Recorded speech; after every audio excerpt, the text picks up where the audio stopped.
Bueno, vamos a contextualizarnos en lo que comenzamos a ver hace 8 días con respecto al libro de Esdras. Como les decía, es el fin de la cautividad en Babilonia.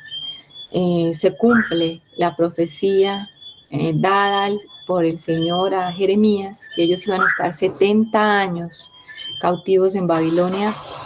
Se cumple el tiempo también del juicio sobre Babilonia, porque el Señor también había profetizado que iba a juzgar a Babilonia con otro imperio, otro reinado que iba a venir sobre Babilonia, que eran los medos y los persas. Nosotros estuvimos leyendo aparte del libro de Daniel y nos enteramos sobre la historia, ¿no?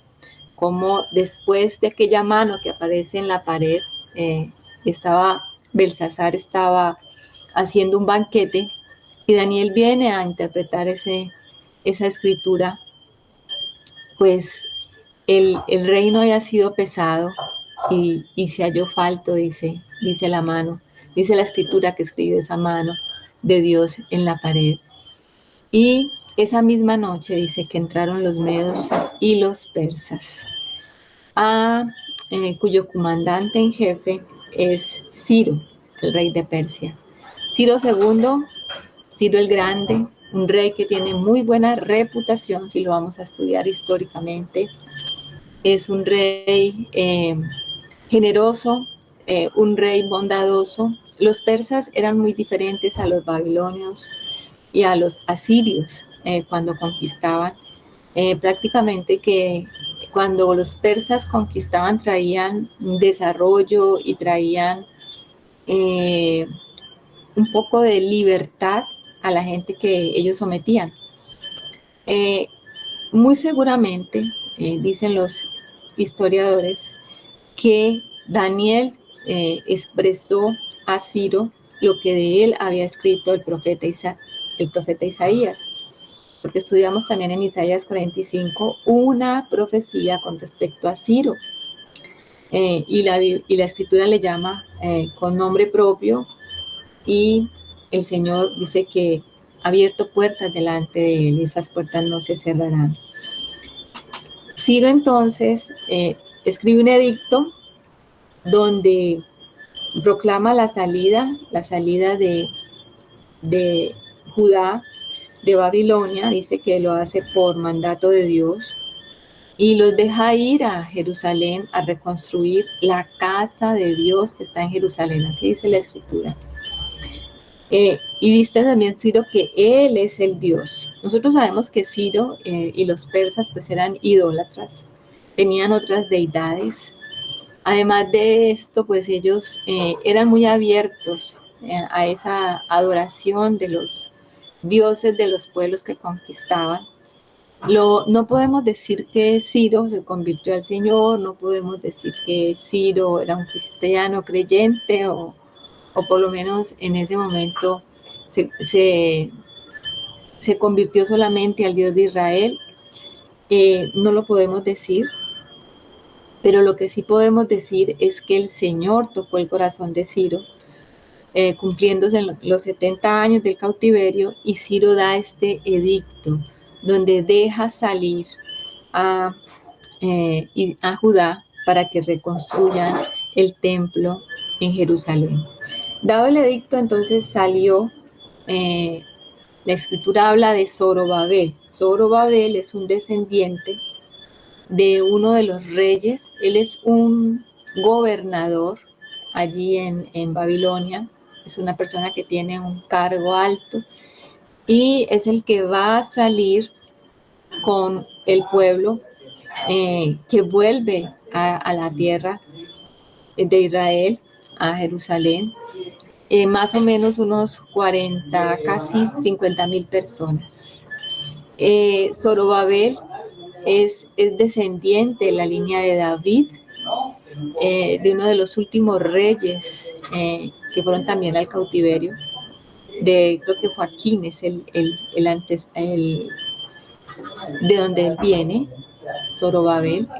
Y Zorobabel nosotros lo vamos a ver en la genealogía del Señor Jesús, allí en el libro de Mateo.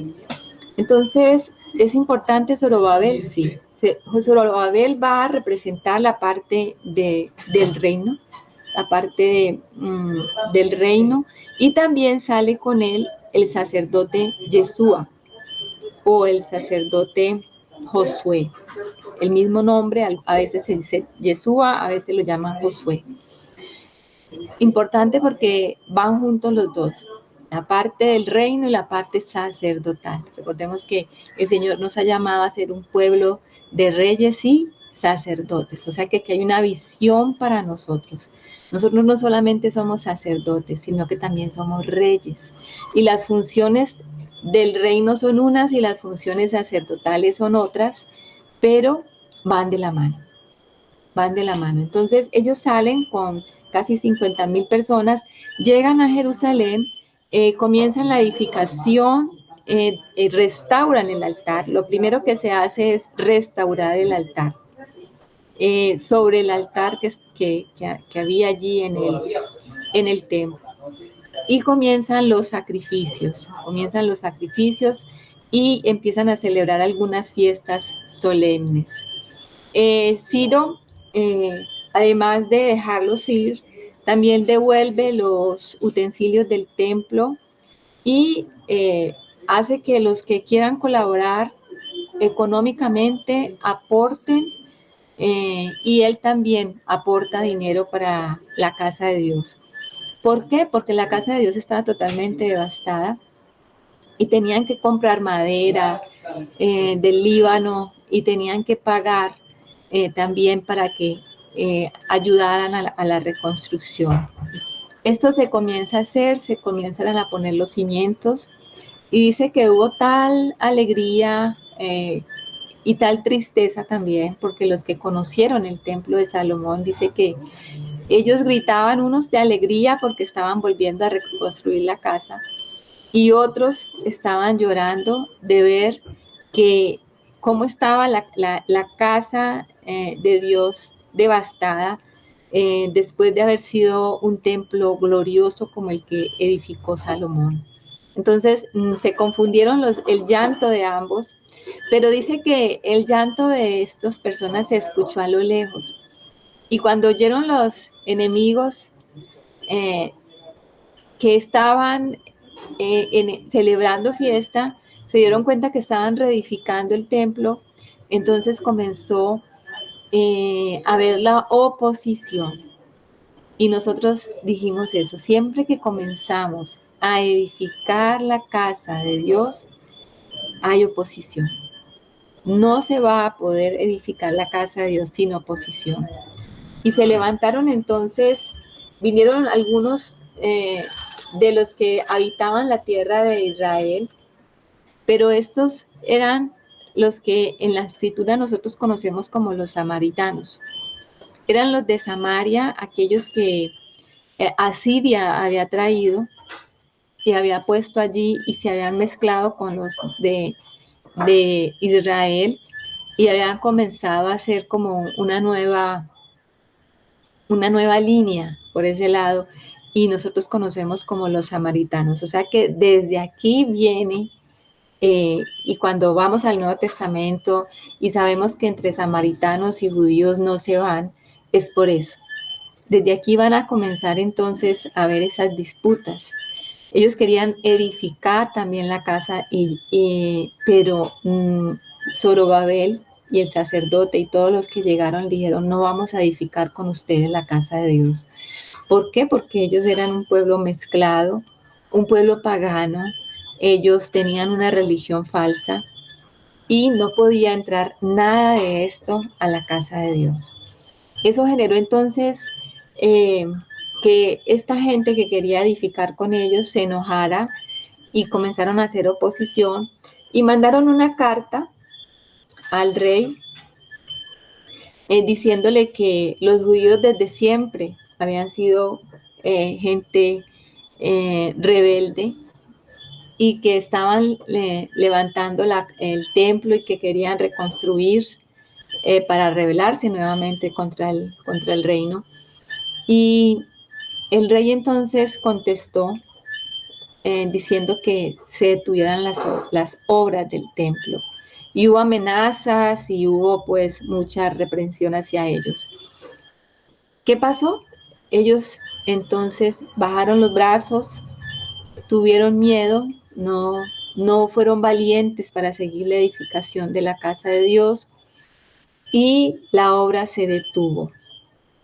Y dijimos que se detuvo no por poco tiempo, sino por casi 20 años. Casi 20 años se detuvo la reconstrucción del templo. Y ya entramos al capítulo 5. Y en ese primer versículo nosotros vimos que se levantaron entonces dos profetas. Siempre hemos visto cómo los profetas van de la mano con los reyes y cómo es importante entender la profecía. Porque cuando nosotros no conocemos la escritura, pues vamos a ver bloques de libros, ¿no? Tenemos los 5 primeros libros que le conocemos como el Pentateuco y tenemos entonces de Deuteronomio en adelante los libros históricos con Josué, luego vimos Ruth, luego Samuel, luego vimos los reyes, a la par vimos los reyes con crónicas también, ambos los leímos apoyándonos en crónicas y seguidamente de eso, para estudiar el cautiverio también estuvimos estudiando el profeta Jeremías, un poco de la profecía de Jeremías, que es el profeta que nos va a ubicar en el tiempo del exilio a Babilonia, o sea, el tiempo en que Judá fue transportado a Babilonia, el profeta Jeremías. Cuando ustedes leen Jeremías, prácticamente es la historia de la deportación. Es muy importante. Entonces, así vamos entendiendo y ubicando los profetas en la historia. Porque si nosotros luego vamos a leer y leíamos de hecho los libros proféticos, pero no entendíamos muy bien a qué se estaba refiriendo el contexto histórico, pero cuando hemos estado estudiando estos libros y los reyes a la par con los proféticos, entonces ahí nos damos cuenta en qué momento estuvo cada uno de estos profetas ayudando, eh, enviados por el Señor para que el pueblo se arrepintiera, para que el pueblo hiciera lo que el Señor estaba mandando a decir. Entonces también estudiamos un poco a Daniel, viendo también la historia de la cautividad. Dentro de la cautividad vimos la historia, un poco la historia de Daniel. Ahora entonces vamos a ver estos dos profetas que se levantan. Dice la escritura que profetizaron Ageo y Zacarías, Zacarías hijo de Ido, ambos profetas a los judíos que estaban en Judá y en Jerusalén, en el nombre de Dios de Israel, quien estaba sobre ellos. Es un solo versículo que va a hablar de que se levantaron Ageo y Zacarías. Ageo y Zacarías están al final de los libros proféticos. Ageo es un libro muy corto, es un libro de solamente 2 capítulos, dos capítulos. Pero es un llamado a que se levanten, a que se despierten aquellos que han sido llamados a la reconstrucción del templo, porque tenían los brazos caídos, estaban paralizados por el miedo. Y se levanta esta voz profética en boca de Ageo, y una vez termina Ageo de profetizar, Ageo profetiza en un periodo aproximadamente de 3 a 4 meses, y cuando termina Ageo comienza Zacarías. Cuando nosotros vemos estos dos profetas, vemos que Ageo es un profeta que llama a la acción, es un profeta que anima y que les pone a ellos la carga de volver a la reedificación, o sea, es práctico, muy práctico. Ustedes ven a Ageo dando como las instrucciones de Dios prácticas, hagan esto, hagan esto.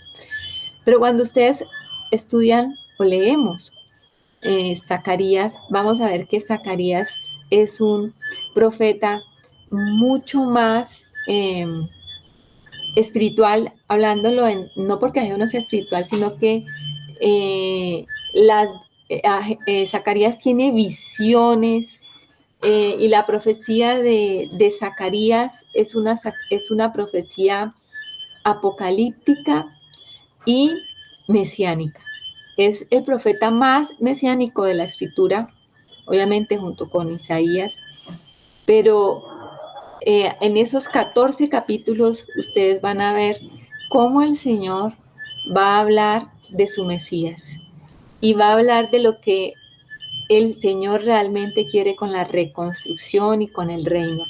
O sea, es algo tan impresionante porque uno ve cómo el Señor, o sea, cuando vimos también Daniel lo vimos, ¿no? Estaba en la historia, estaba en el presente, lo que ellos estaban viviendo como pueblo en el cautiverio, pero Daniel nos habla también del futuro.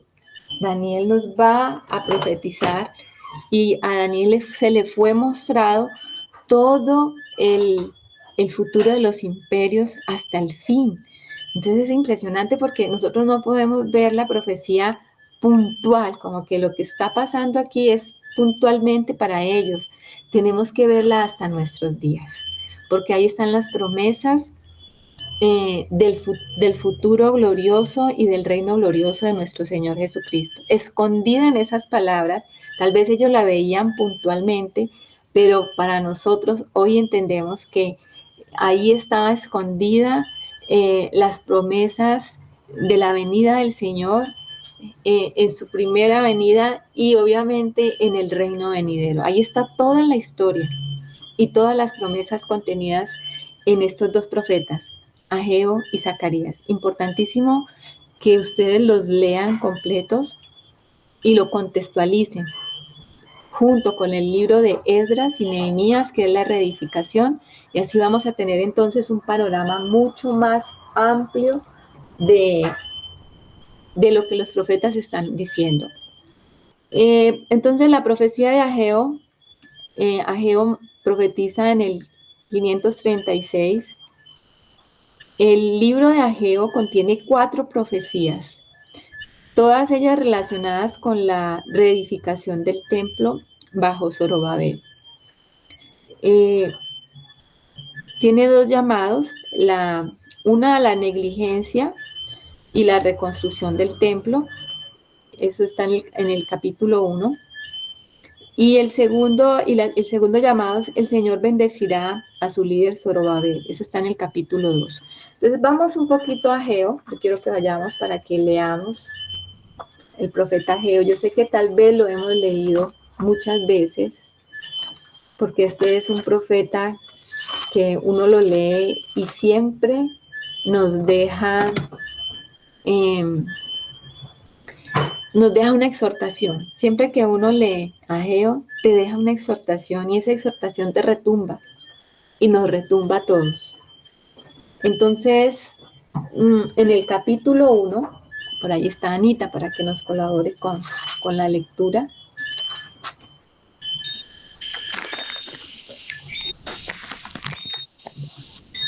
Vamos a leer el capítulo 1, Anita, desde el versículo 1 hasta el 11, por favor. Bueno, buenas noches, hermanos. Dios los bendiga. Exhortación a edificar el templo. En el año segundo del rey Darío, en el mes sexto, en el primer día del mes, vino palabra de Jehová por medio del profeta Ageo a Zorobabel, hijo de Salatiel, gobernador de Judá, y a Josué, hijo de Josadac, sumo sacerdote, diciendo: Así ha hablado Jehová de los ejércitos, diciendo: Este pueblo dice: No ha llegado aún el tiempo de que la casa de Jehová sea reedificada. Entonces vino palabra de Jehová por medio del profeta Ageo, diciendo: ¿Es para vosotros tiempo, para vosotros, de habitar en vuestras casas artesonadas y esta casa está desierta? Pues así ha dicho Jehová de los ejércitos: meditad bien sobre vuestros caminos. Sembráis mucho y recogéis poco. Coméis y no os saciáis, bebéis y no quedáis satisfechos, os vestís y no os calentáis, y el que trabaja a jornal recibe su jornal en saco roto. Así ha dicho Jehová de los ejércitos: meditad sobre vuestros caminos, subid al monte y traed madera y reedificad la casa, y pondré en ella mi voluntad y seré glorificado, ha dicho Jehová. Buscáis mucho y halláis poco, y encerráis en casa y yo lo disiparé en un soplo. ¿Por qué? Dice Jehová de los ejércitos: por cuanto mi casa está desierta y cada uno de vosotros corre a su propia casa. Por eso se detuvo de los cielos sobre vosotros la lluvia, y la tierra detuvo sus frutos. Y llamé la sequía sobre esta tierra y sobre los montes, sobre el trigo, sobre el vino, sobre el aceite, sobre todo lo que la tierra produce, sobre los hombres y sobre las bestias, y sobre todo trabajo de manos. Amén. Amén. Entonces, cuando leemos al profeta Ageo, este primer capítulo, a todos nos queda una exhortación resonando en el corazón, porque pareciese que esta palabra es para nosotros hoy día. El Señor está diciendo que también lo importante de Ageo es que él cita los tiempos. Cada vez que él profetiza, él cita el día y la fecha y el tiempo del rey. O sea, es importante eso porque dado que él da estas fechas, se puede situar muy fácil en la historia. Él dice que es en el segundo año del rey Darío, en el mes sexto y en el primer día del mes. Imagínense eso, o sea, él da con datos exactos cuándo vino la palabra del Señor para que exhortara a Zorobabel, que era el gobernador de Judá, y a Josué, hijo de Josadac, tanto al descendiente del rey como al sumo sacerdote, que es Josué. Nosotros habíamos dicho que Zorobabel significa nacido en Babilonia, y el nombre de Josué significa salvación, ¿no? Ustedes saben que de allí viene el nombre Yeshua también, que significa salvación. Dice que el Señor entonces habló diciendo a ellos una exhortación fuerte, porque estaban diciendo en el corazón, bueno, si hay tanta oposición, es porque no ha llegado aún el tiempo de que la casa de Jehová sea reedificada. O sea, ese era el pensamiento de ellos en su corazón. Si se levantó tanta oposición, es porque no es el tiempo todavía de la reedificación de la casa. Nosotros pensamos que la oposición tiene que ver con que el Señor no quiere que hagamos las cosas. Pero miren que no necesariamente cuando hay oposición es porque el Señor no quiere, sino que la oposición hace parte de la prueba y ante la oposición nosotros tenemos que violentarnos. No es fácil porque ellos fueron atemorizados por aquellos que no querían que se edificara el templo, ni la casa, ni se reconstruyera la ciudad, y por el mandato del rey, porque el rey tenía toda autoridad para esto, y tuvieron miedo. Pero si ellos se hubiesen violentado, hubieran obedecido al Señor, el Señor hubiera estado a favor de ellos y la casa se hubiese podido seguir reconstruyendo, pero les faltó fe. En cambio de esto que hicieron, dice que fueron a sus, cada uno a reedificar, a edificar sus casas. Es decir, ellos habían venido primeramente a reedificar el templo y la ciudad. Cuando encontraron la oposición para reedificar el templo, entonces lo que hicieron es que se fueron a edificar sus propias casas. Y al parecer tomaron la madera y tomaron todo lo que se había preparado para la edificación de la casa, para edificar sus propias casas. Entonces, dice que el Señor les dice, es para vosotros tiempo de habitar en vuestras casas artesonadas y esta casa está desierta. Artesonado es como un armazón de madera o de piedra, o sea, ellos habían hecho ya sus casas. Recordemos que se paralizaron por casi 20 años, o sea que ellos habían reconstruido ya sus casas, las habían adecuado y estaban viviendo tranquilos y reposados ellos allí, cada uno trabajando para sí, pero se olvidaron de que ellos tenían que venir a reconstruir la casa del Señor. Esto nos habla mucho a nosotros, porque generalmente nosotros mantenemos ocupados de nuestra propia vida, de nuestras propias cosas, de nuestras situaciones, de las cosas que queremos, aún de nuestras propias casas, hablando de la manera también natural. Estamos ocupados en eso, haciendo para nosotros mismos las cosas que este mundo de pronto nos demanda, pero dejamos a un lado la casa del Señor. Entonces también esta palabra nos habla fuertemente a nosotros, nos despierta, porque es una palabra profética, es una voz profética que todavía está diciendo lo mismo. El Señor quiere una casa, mis hermanos. El Señor quiere una casa, y cuando estamos hablando de casa de Dios, no estamos hablando de una casa física o que le construyamos un templo más grande, porque es que yo he escuchado a muchos predicadores usar esta palabra para eso, para mover al pueblo a edificar templos y locales para el Señor. No es eso. El Señor está hablando de su casa. Ustedes recuerdan que si para ellos era una casa allí natural, para nosotros es la casa espiritual, esa casa espiritual que es nuestra propia vida, primeramente hablando individualmente, somos llamados a esa edificación, somos llamados a volver todo nuestro corazón al Señor para que Él nos edifique y para que nuestra casa, que somos nosotros, podamos ser dignos de portar el Espíritu de Dios sobre esta tierra. Entonces, es importante que nosotros entendamos eso. Es importante que nosotros despertemos y entendamos que antes que nuestra propia vida, antes que nuestros propios deseos y nuestros propios sueños, está la casa del Señor, está la iglesia, hablando de la casa del Señor como un cuerpo, como la reunión de piedras vivas, que es la iglesia. Si el Señor no nos está llamando a edificar un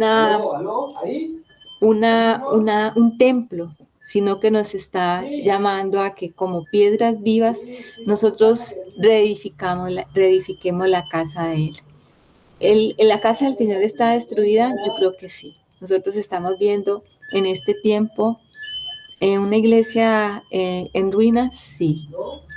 Les voy a contar, mire, antes de ayer yo estuve pasando por Enlace, hacía mucho tiempo yo no pasaba por Enlace, el canal cristiano, para ver en qué anda la iglesia, porque pues nunca me detengo a ver los programas. Entonces me quedé un rato allí y yo dije, bueno, vamos a ver en qué anda la iglesia. Y me quedé aterrada, me quedé aterrada porque estaban en una premiación, haga de cuenta como los Grammys, como los premios Grammys de la música. Y entonces el mismo esquema que maneja el mundo para estos premios, lo estaban usando ellos para... Perdón un momentito.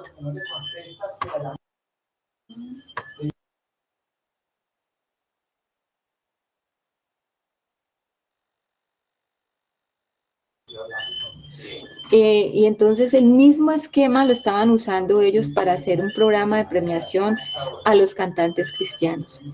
Y aunque se hablaba de del Señor, y aunque ellos decían que con esa música iban a llevar el Evangelio, usted encuentra todo un ropaje religioso, pero detrás de todo eso está una mezcla con el mundo, o sea, hay una confusión, o sea, se ve que la iglesia está en Babilonia, no hay una identidad del pueblo de Dios santa, sino que hay una mezcla con el mundo tremenda y unos grupos de rock casi que pesado, luces, humo, y haga de cuenta, o sea, no había ninguna diferencia, las mujeres pintadas con trajes de luces, los hombres también, o sea, una cosa que yo dije, Dios mío, definitivamente la iglesia está cada día cayendo mucho más profundo en esta parte de la mezcla con el mundo y en la confusión. Entonces el llamado del Señor es a que, pueblo mío, salid de Babilonia. Es un llamado que nosotros encontramos en Apocalipsis también, ¿cierto? Salid de Babilonia. ¿Y para qué salimos de Babilonia? ¿Para reconstruir nuestra propia vida o para edificar nuestras casas en el Señor? Sí, también. Digamos que nuestras casas tienen que estar revestidas del Cristo, pero lo más importante y lo que primero tiene que quemarnos en nuestro corazón es la casa de Dios, una casa digna para el Señor. El Señor nos ha llamado a eso y nos ha sacado de los diferentes lugares a que le edifiquemos casa a Él. ¿Qué dice el hermano Germancito? Bueno, pues esto es hermoso ver la aplicación que tiene, ¿no? Porque tú hablabas de eso, es de un pueblo que está siendo sacado, el pueblo de él está siendo sacado de Babilonia, pero que también es como la sombra de nosotros cuando también somos sacados pues de ese reino que no era el reino del Señor, y como cuando nosotros ya somos pueblo de Dios, pues nosotros aún siendo conscientes de que somos pueblo de Dios, pero todavía la prioridad es nosotros, nuestras necesidades, mis intereses, mis comodidades y cómo enfocamos nuestra vida es en eso.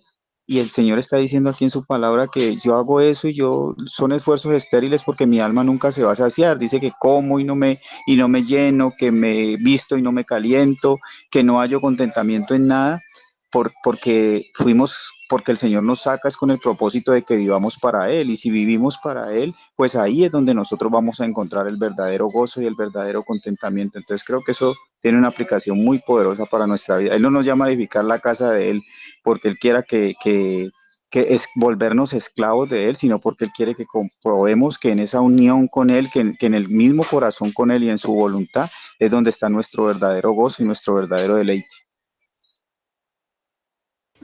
Amén.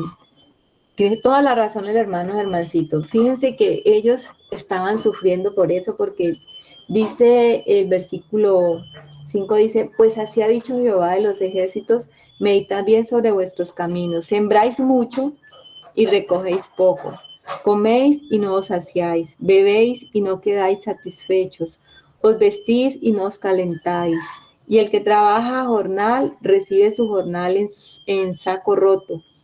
Así ha dicho Jehová de los ejércitos, meditad sobre vuestros caminos, subid al monte y traed madera y reedificad la casa, pondré en ella mi voluntad y seré glorificado, ha dicho Jehová. ¿Qué dice mi hermana María Teresa? Ay, Martica, no te escuché bien. ¿En qué parte está escrito lo que acabas de leer? Es aquí en el capítulo 1, estamos en el capítulo 1 de Ageo, del versículo 5 en adelante. Ya, ok. Gracias, Martica. Entonces, fíjese que cuando estamos edificando nuestras propias vidas, pasa esto, pasa que sembramos, pasa que no recogemos lo que nosotros queremos, comemos pero no nos saciamos, siempre queremos algo más, bebemos y no quedamos satisfechos, o sea, siempre hay una insatisfacción cuando yo estoy dedicado solo a mi vida y no a la casa del Señor. Meditemos en esto, porque siempre tenemos una insatisfacción, porque siempre como que estoy trabajando para algo y eso como que nunca llega. Porque yo deseo tantas cosas y no se cumplen. ¿Por qué? Si soy pueblo de Dios, es por esto. Es porque no tengo mi prioridad en edificar primero para el Señor antes que para mí. Porque el Señor dice, buscad primeramente el reino de Dios y su justicia y lo demás será añadido. Como decía el hermano Germancito, nuestro gozo depende de lo primero. Si nosotros estamos edificando la casa del Señor, vendrá el gozo y vendrá la satisfacción a nuestro corazón. Dice, subid al monte y traed madera y reedificar la casa, y pondré en ella mi voluntad y será glorificada, ha dicho Jehová. Subid al monte y traed madera. Ese es uno de los pasajes que el otro día entendíamos que nos habla de la cruz. Subid al monte, el monte de la santidad, y traed madera. Para edificar la casa del Señor nosotros tenemos que entrar en negación. Nosotros tenemos que dejar atrás todo lo nuestro y colocar por prioridad la casa de Dios. Y esto no lo estoy diciendo yo, esto lo está diciendo el Señor a través del profeta Ageo. Y se lo está diciendo a su pueblo. Y si tú eres pueblo y yo soy pueblo, entonces no puedo ser en esta noche ajeno, ni puedo decir, no, esa palabra no es para mí, esa palabra tal vez es para los hermanos que están allá con liderazgo. Esta palabra es para todos. Usted tiene un llamado a ser rey y sacerdote.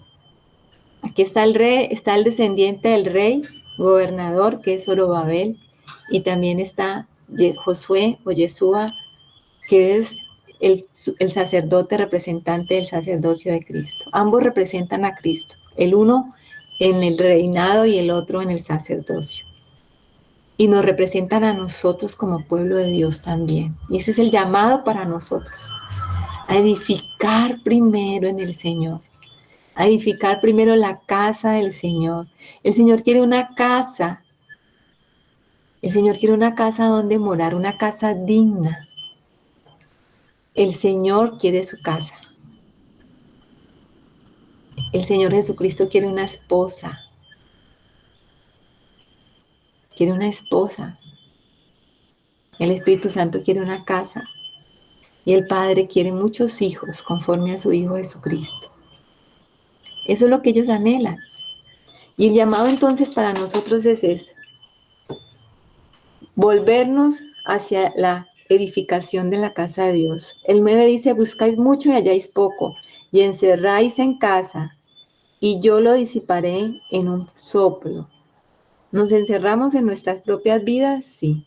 A edificar nuestras propias vidas, a querer hacer nuestros propios deseos, sí. ¿Por qué?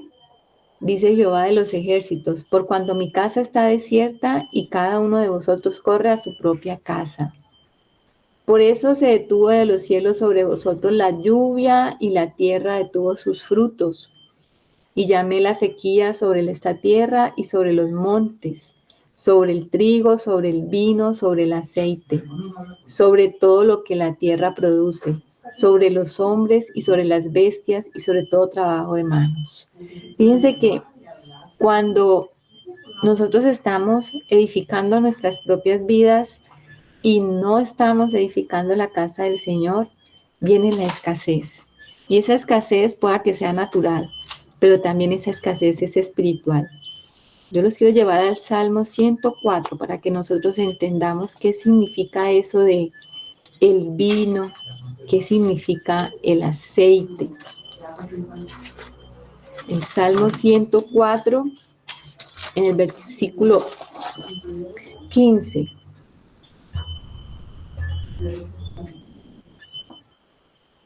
Dice, desde el 14 se los voy a leer. Él hace producir el heno para las bestias y la hierba para el servicio del hombre, sacando el pan de la tierra.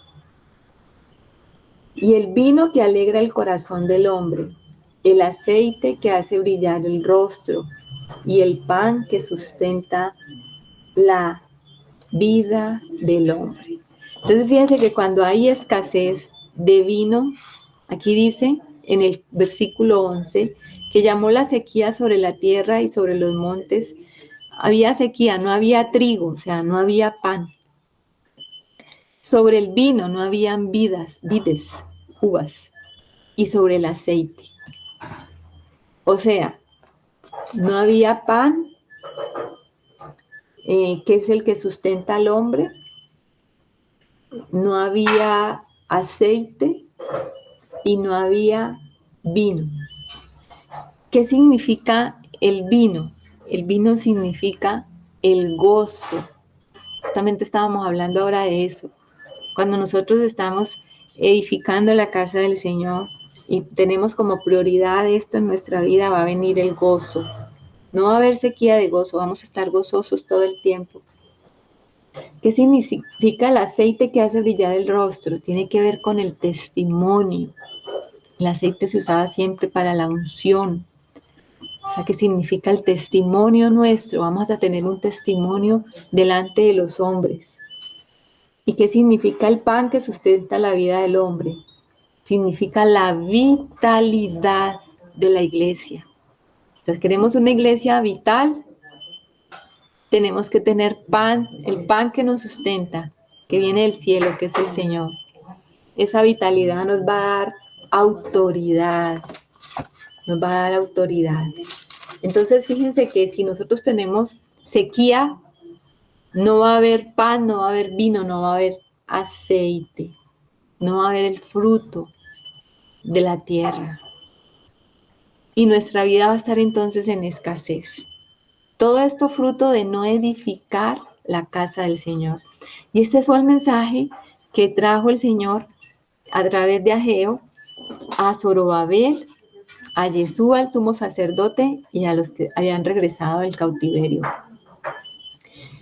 Voy a seguirles leyendo del 12 en adelante. Dice: y oyó Zorobabel, hijo de Salatiel, y Josué, hijo de Josadac, sumo sacerdote, y todo el resto del pueblo, la voz de Jehová su Dios, y las palabras del profeta Ageo, como le había enviado Jehová su Dios, y temió el pueblo delante de Jehová. O sea que la palabra de Ageo fue recibida con temor.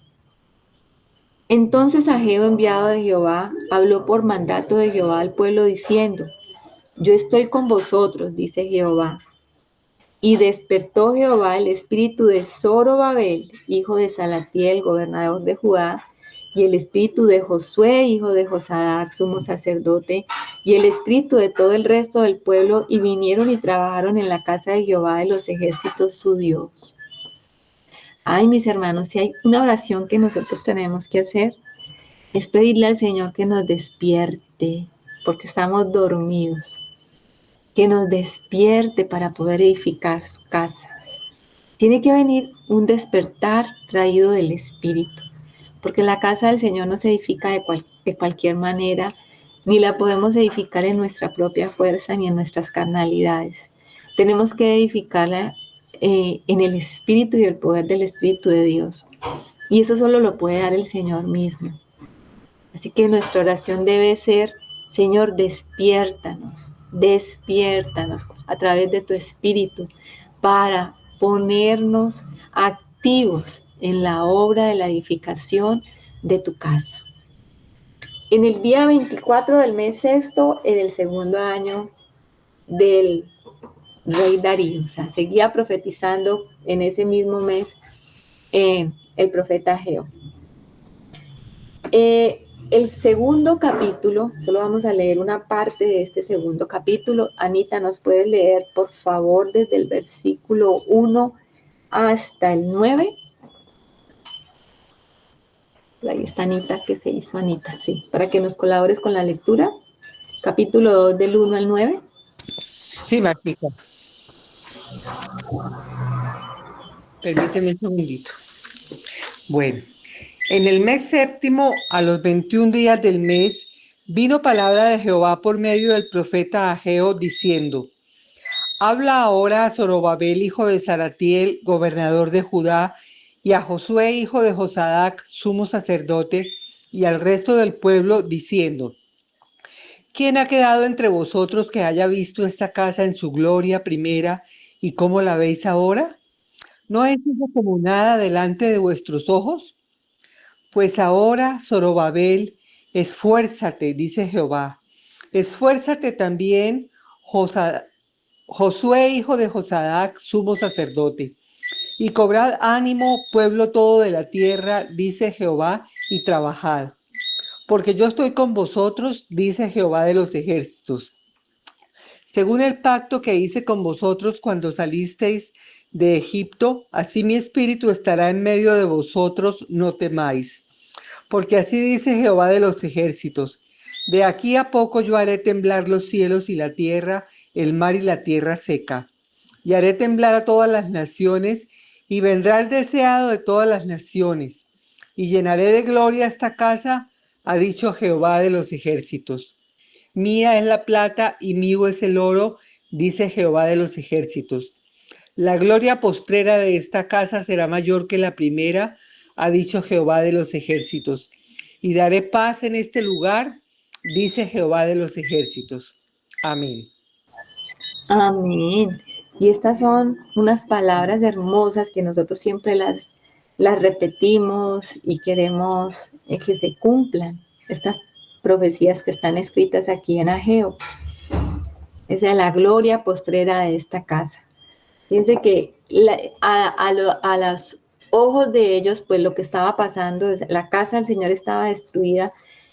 Para ellos era como poca cosa, no había casi nada. Yo les digo a ustedes algo. Nuestras reuniones son pequeñas. Nuestras reuniones son de pocas fuerzas, ¿cierto? Comparado con las grandes denominaciones.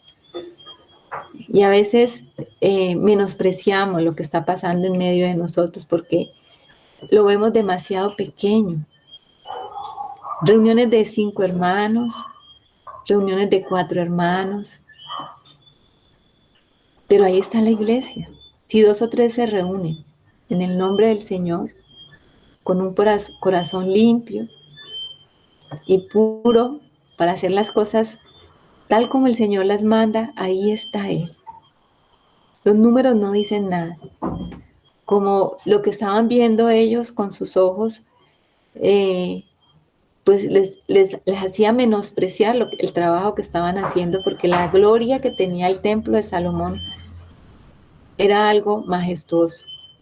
Y el Señor no se estaba refiriendo a esa gloria tal vez física del templo de Salomón. ¿Cuándo regresó la gloria de Dios al templo? ¿Qué dice la hermana Janet?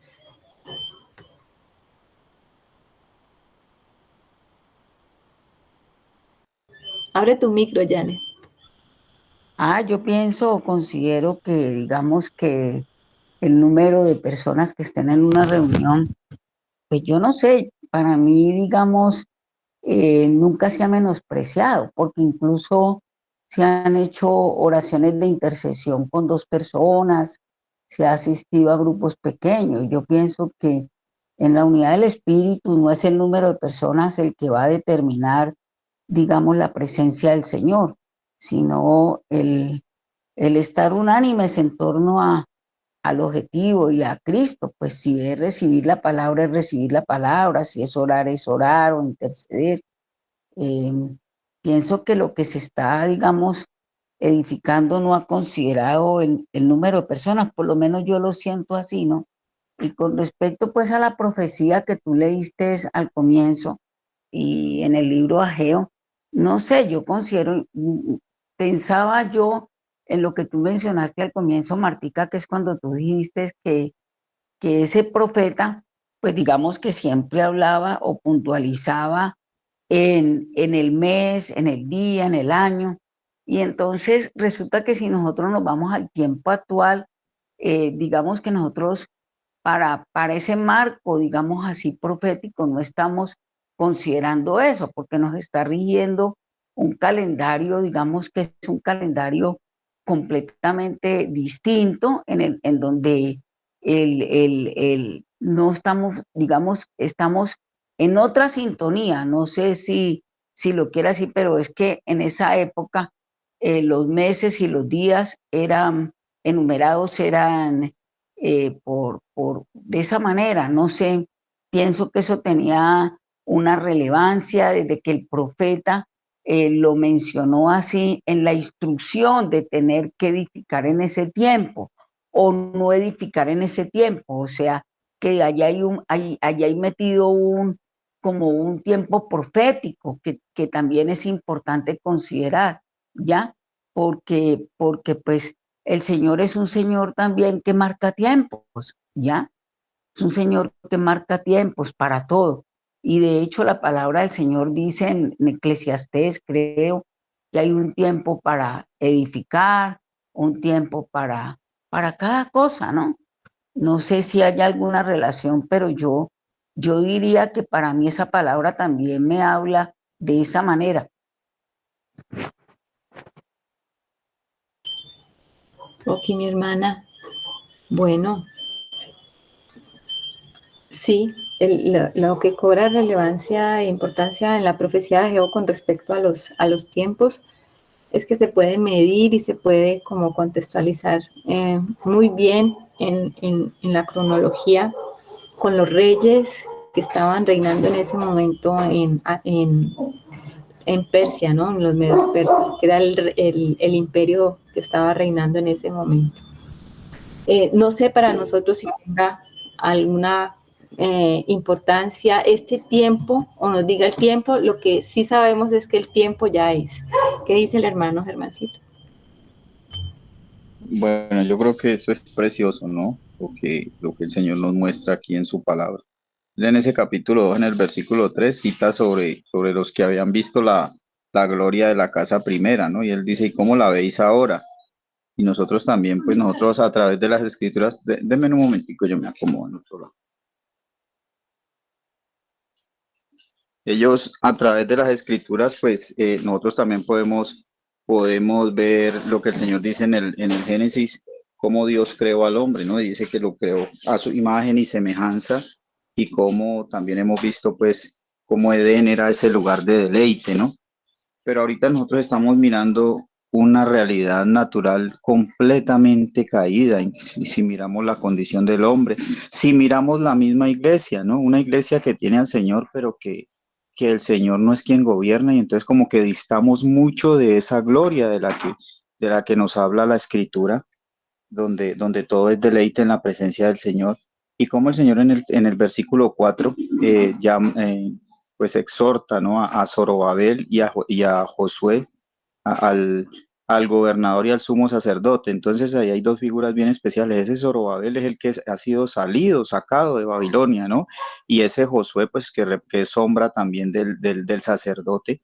Entonces como que no puedo yo solo, no puedo yo solo edificar la casa, sino que tiene que ser en esa unidad con el Señor, porque ese Josué es figura de Jesús.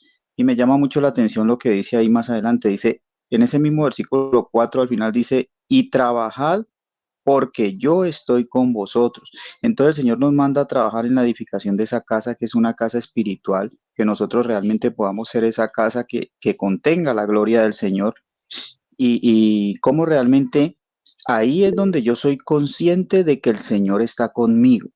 Porque cuántas cosas hacemos nosotros en nosotros mismos, que perdemos esa conciencia del Señor en nosotros. Señor, ¿dónde estás? Señor, no te puedo ver. Señor, no sé si esa es tu voluntad, no sé qué es lo que tú quieres para mi vida, no entiendo los propósitos en todo esto.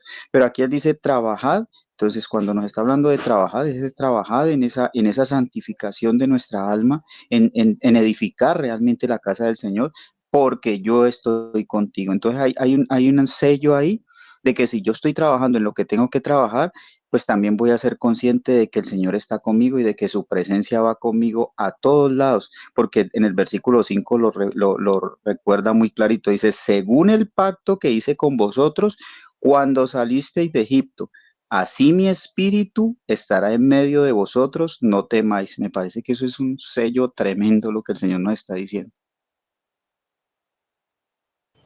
Amén, gracias hermancito. Mi hermana Janet.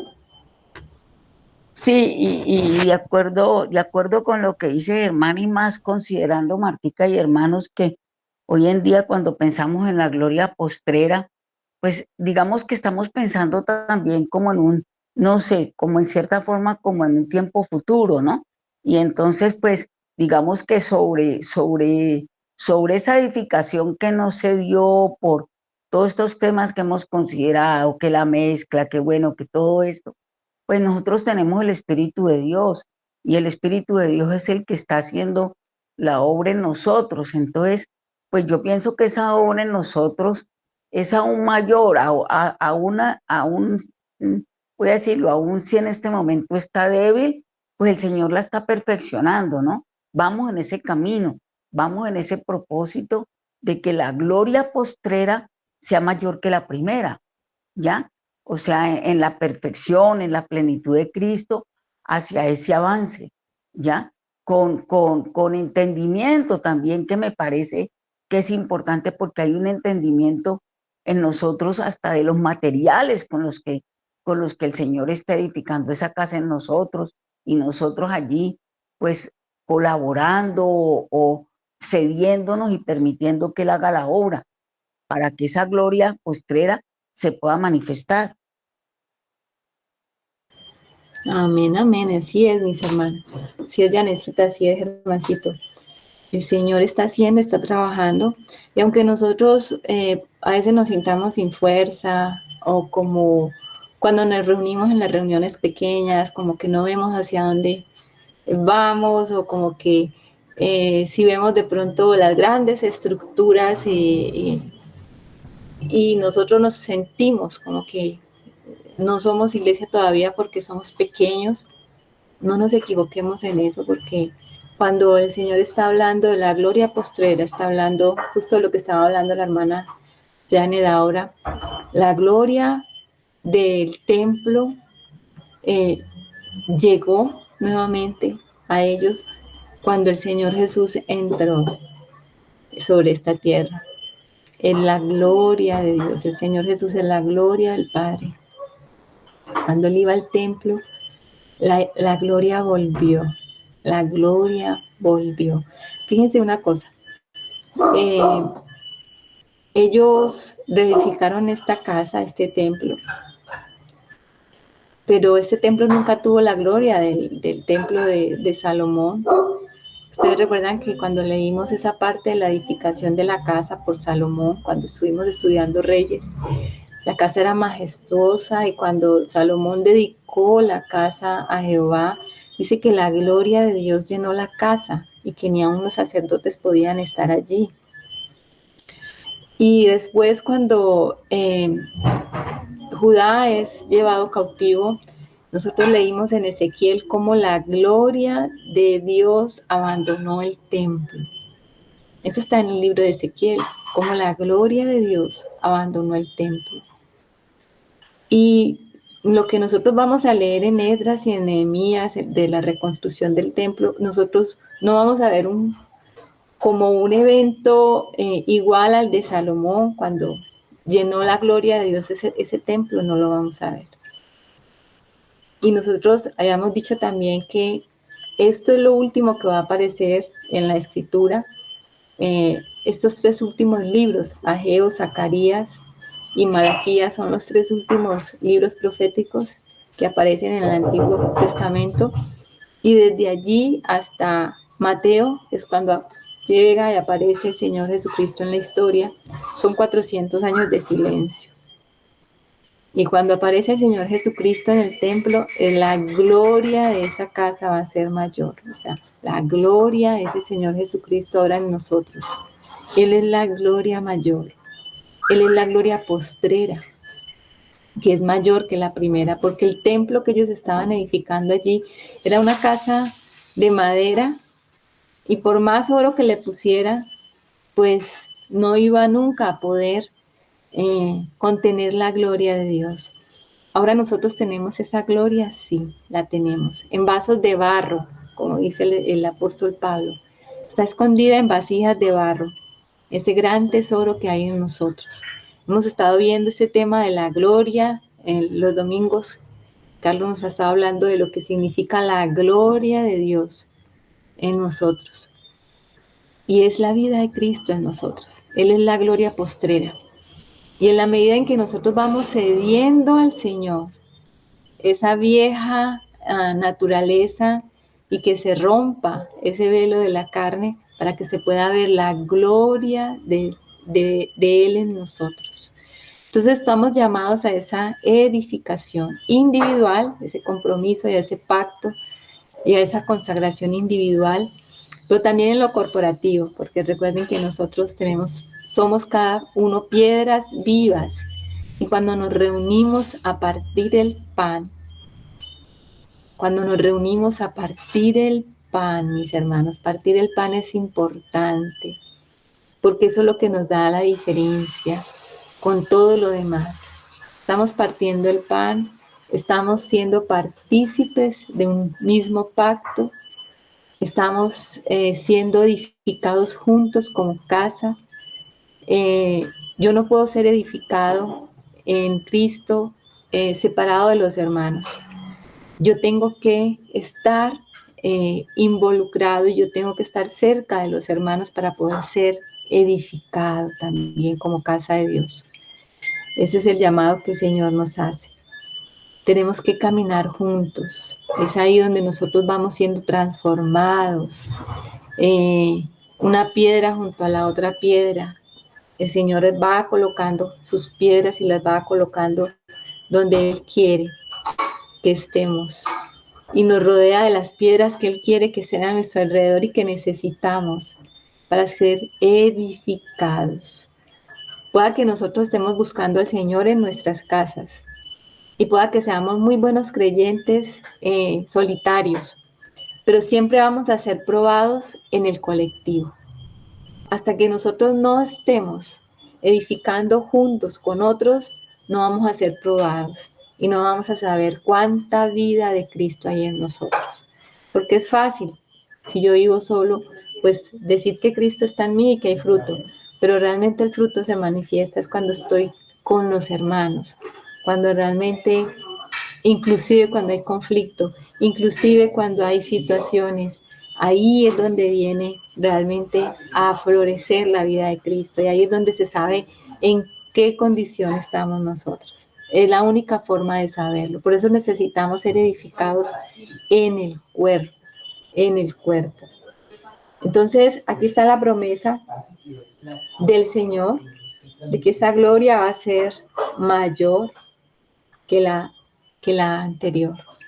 ¿Estamos esperando eso? Sí. Yo creo que es una promesa que todavía está allí abierta para nosotros, siempre esperando una gloria mayor de parte del Señor.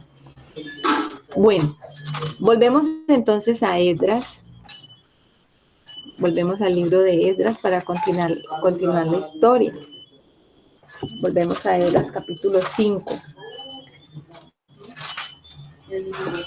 En el versículo 2 dice: entonces se levantaron Zorobabel, hijo de Salatiel, y Yesúa, hijo de Josadac, y comenzaron a reedificar la casa de Dios que estaba en Jerusalén, y con ellos los profetas de Dios que les ayudaban. O sea, miren, los profetas también estaban allí, o sea, Ageo y Zacarías. En aquel tiempo vino a ellos Tadnai, gobernador de otro lado del río, y Setar, Boznai, y sus compañeros, y le dijeron así: ¿quién nos ha dicho o quién nos ha dado orden para edificar esta casa y levantar estos muros?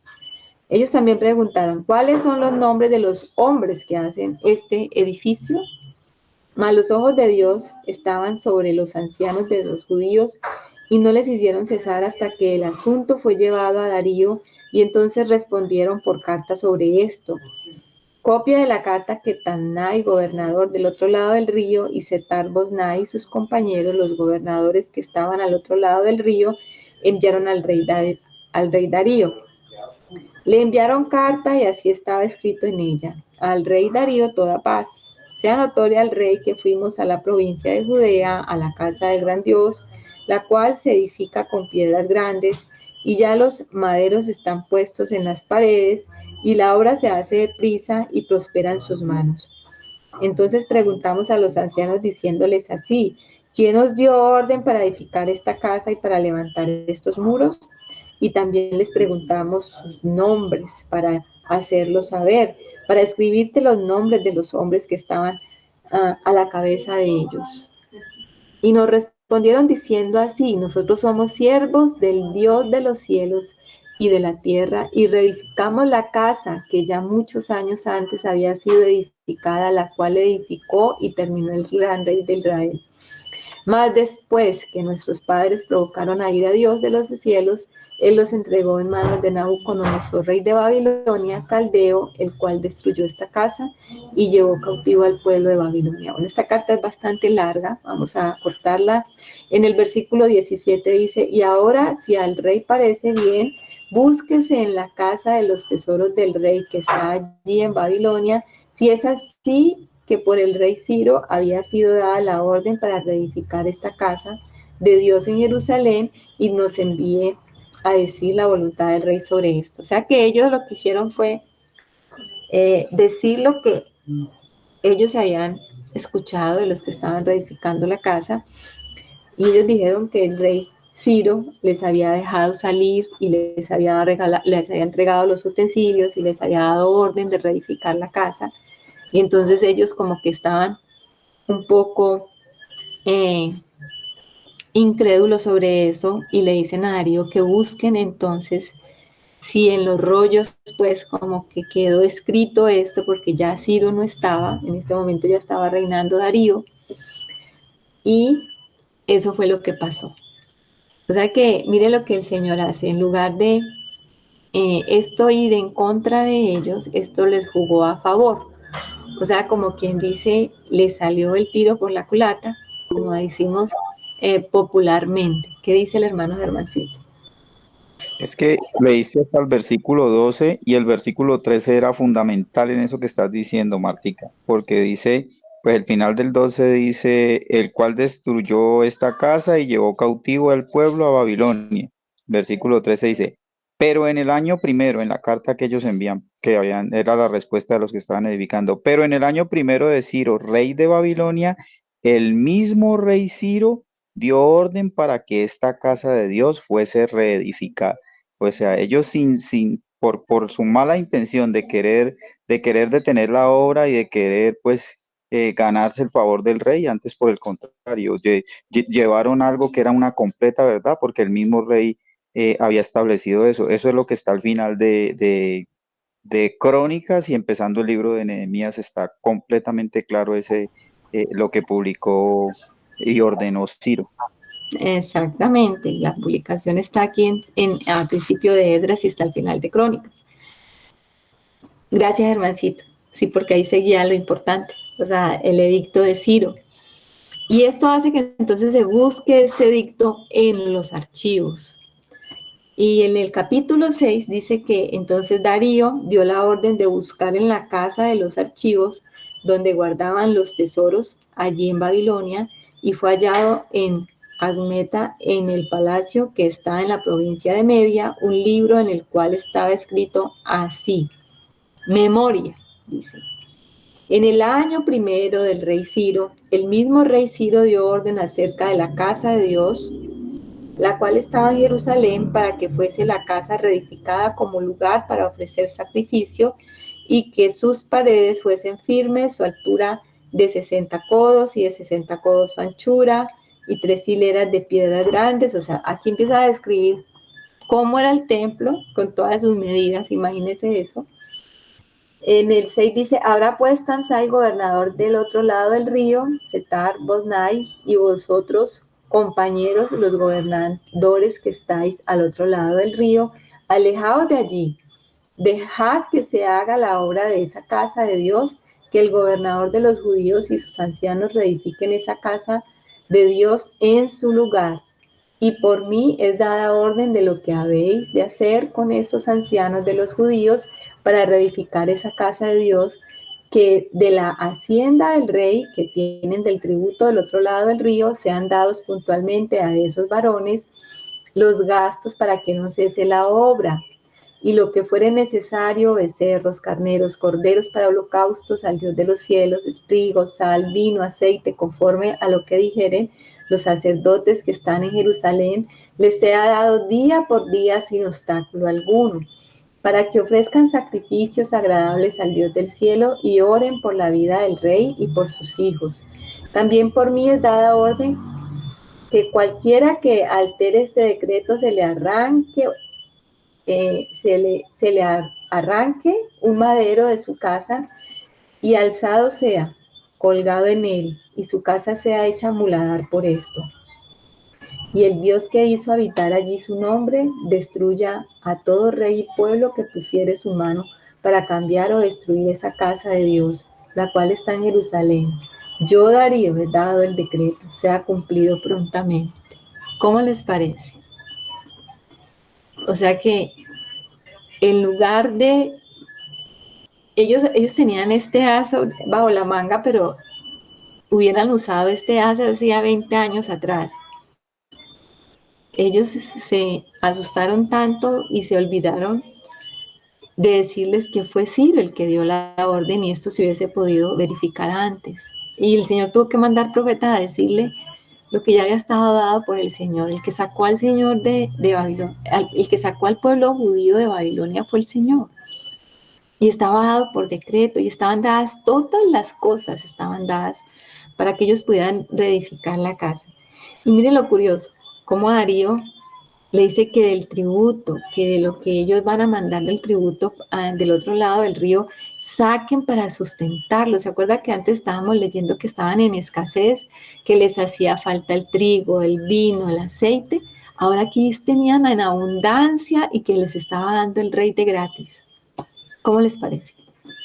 O sea que cuando nosotros hacemos lo que tenemos que hacer y ponemos primero al Señor y empezamos a reedificar la casa de Dios, ahora comenzamos hablando al principio de algo, y dijo Germancito que el César no lo había dejado venir el domingo, y estábamos hablando del César, y el César era el rey en el tiempo romano.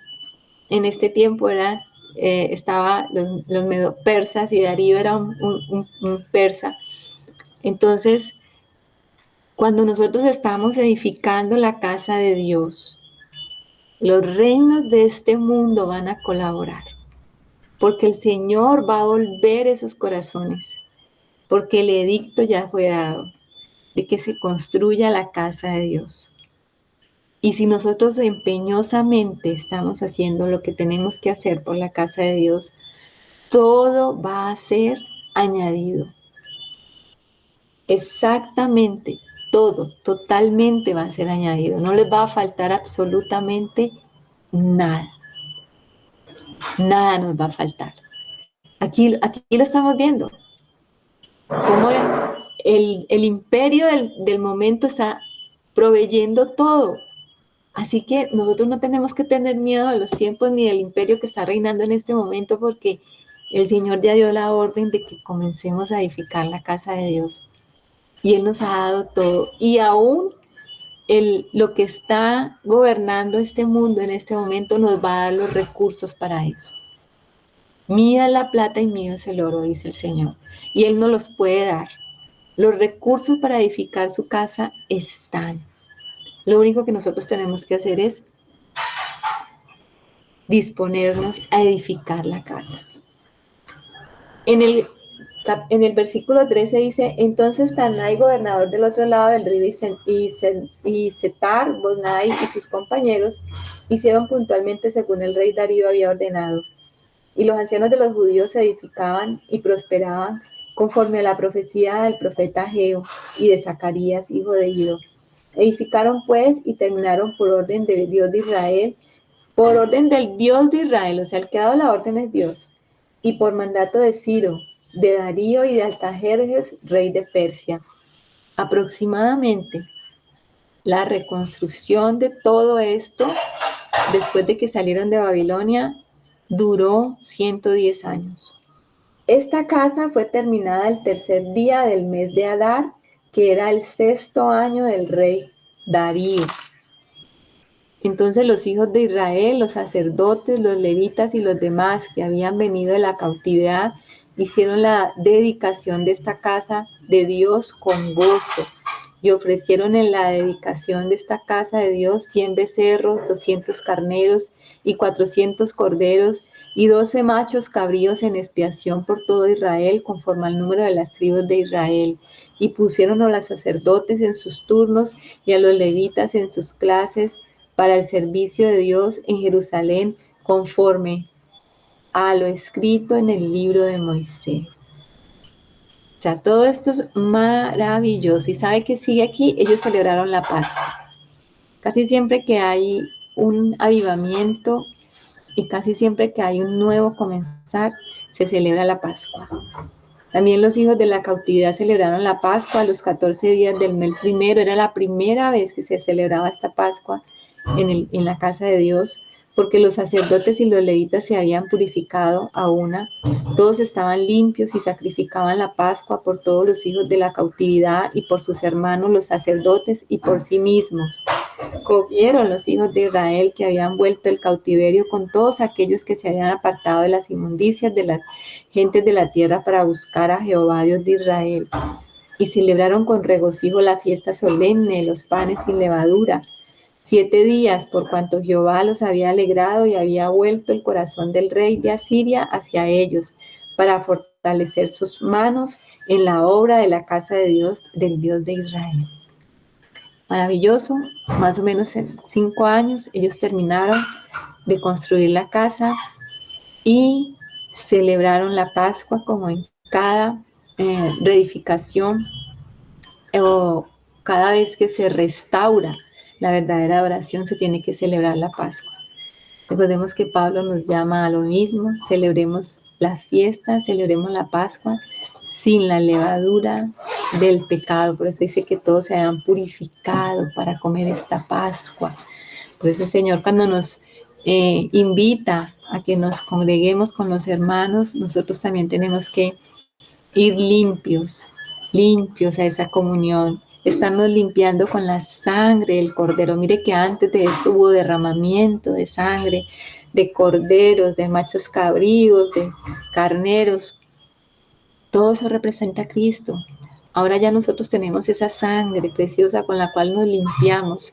Y ese es nuestro deber, estarnos limpiando diariamente y continuamente, purificándonos para celebrar la fiesta cada vez que nos encontramos. La fiesta de la Pascua, cuando partimos el pan. ¿Qué dice mi hermano Germán? Me llamó la atención el dato que dabas sobre que el tiempo aproximado que se emplearon para la reedificación fue de 110 años.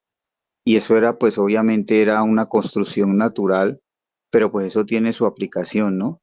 Entonces, pues uno muchas veces quisiera hacer algo y uno quisiera hacer como que uno pueda verlo con sus propios ojos y que en la percepción que nosotros tenemos del tiempo, pues que las cosas sean inmediatas, que sea algo alcanzable para yo decir, bueno, el Señor lo hizo.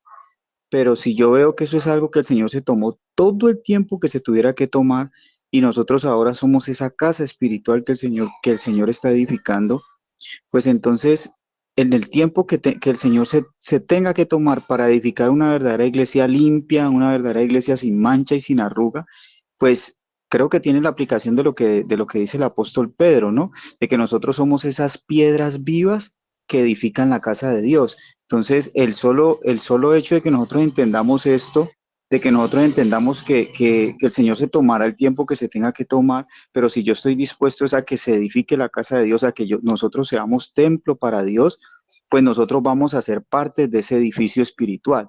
O sea, no es algo natural, sino es algo espiritual y que nosotros vamos a hacer es como una parte de ese edificio y en lo que en lo que el Señor haya edificado en cada uno de nosotros, pues va a servir también como parte, como soporte, por decirlo así, porque el fundamento es Cristo, para que se vayan edificando también otras piedras, otras vidas. Y la casa del Señor, que es espiritual, pues vaya tomando forma en toda la humanidad. No sé si lo entienden como lo percibo yo. Amén, amén, mi hermano. Sí, sí recibimos tu mensaje. Entendemos que cada uno tiene un compromiso. Cada uno tiene que disponerse a edificar la casa de Dios como piedras vivas. Cada uno de nosotros tiene que poner al Señor primero Ese es el llamado de Ageo y es el llamado del libro de Esdras para la reedificación de la casa de Dios. Y vamos a experimentar la gloria de Dios y vamos a ver los recursos de Dios y vamos a ver el gozo en nuestra vida y vamos a ver la plenitud de todo lo que el Señor tiene para nosotros. Fíjense que Esdras 1 al 6 está hablando de esta primera etapa de la reconstrucción del templo. Y Esdras va a llegar después de esto, en el capítulo 7 en adelante, nosotros vamos a ver entonces ya directamente es la intervención de Esdras. Muy importante, no se lo pierdan, porque vamos a ver la importancia de la palabra en la reedificación y en el avivamiento del pueblo de Dios. Esdras es el que va a traer la palabra y él es el que va a colocar esto para el avivamiento que viene, para la verdadera reconstrucción y finalmente pues para que el pueblo conozca lo que el Señor está demandando y para que ellos puedan servir a Dios de la manera que Dios espera que ellos les sirvan. Entonces Esdras el que a través de la palabra les va a recordar todas las cosas. Bueno, mis hermanos, entonces vamos a dejar aquí capítulo 7. En la próxima continuamos con nuestro estudio. Importantísimo, teníamos que ir a ver a Ageo necesariamente, pero ya en 8 días vamos a terminar entonces la parte de Esdras. Hoy no se